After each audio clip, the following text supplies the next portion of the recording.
recent is the word that my spell check doesn't recognize it.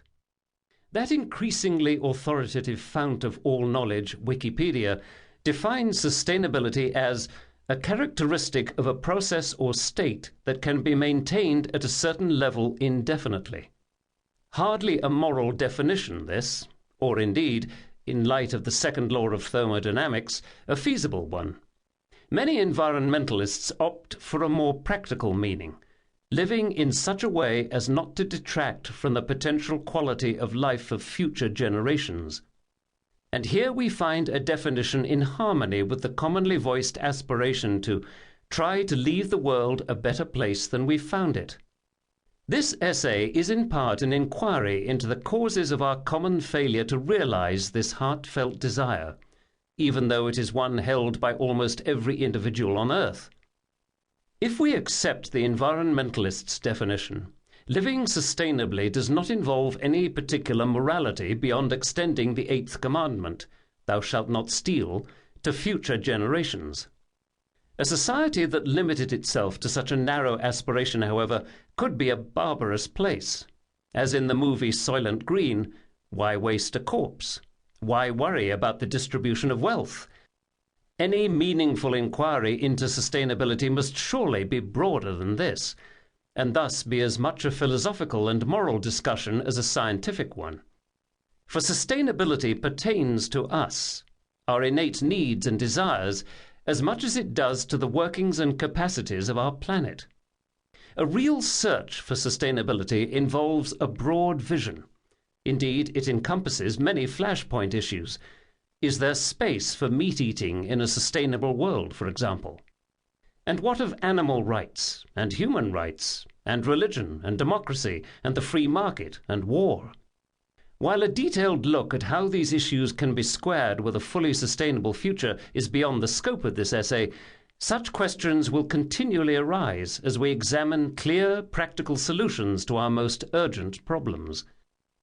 Where does science fit into this inquiry?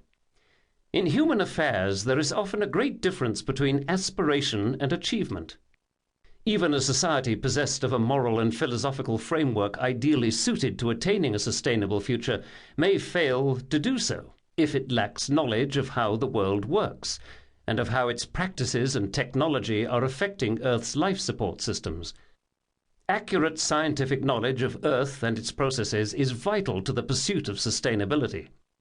And so I propose commencing this investigation with two questions, which, even if they cannot be definitively answered, can nevertheless guide us in our search.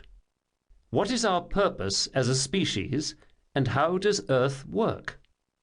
The wellsprings from which we derive meaning in our lives are intensely personal. My own search for meaning has led me to the belief that this generation, those of us living at the dawn of the 21st century, is destined to achieve an extraordinary transformation, one unique in the 4-billion-year history of Earth, and one that will influence the fate of life from now on. Geologists talk of the dawning of a new geological period called the Anthropocene, which is characterized by pervasive human influence on Earth processes. But perhaps the Anthropocene age will truly have dawned only when humanity uses its intelligence to help regulate those processes for the good of life as a whole. It is the great complexity and order created by evolution through natural selection that has led to the existence of Gaia, Earth conceived of as a self-regulating, evolving system. James Lovelock, the originator of the Gaia hypothesis, illustrated the concept by showing how Earth as a whole maintains the temperature of the planet's surface within bounds that are conducive to life, and recycles nutrients and regulates the chemistry of the atmosphere and oceans to the same end. In short, living things absorb carbon and heavy metals from the atmosphere and oceans, while at the same time producing oxygen. Life is such a powerful force on Earth that this activity keeps the atmosphere and oceans out of chemical balance with Earth's rocks in such a way that keeps Earth habitable. The Gaia hypothesis is a way of describing how our living planet as a whole works.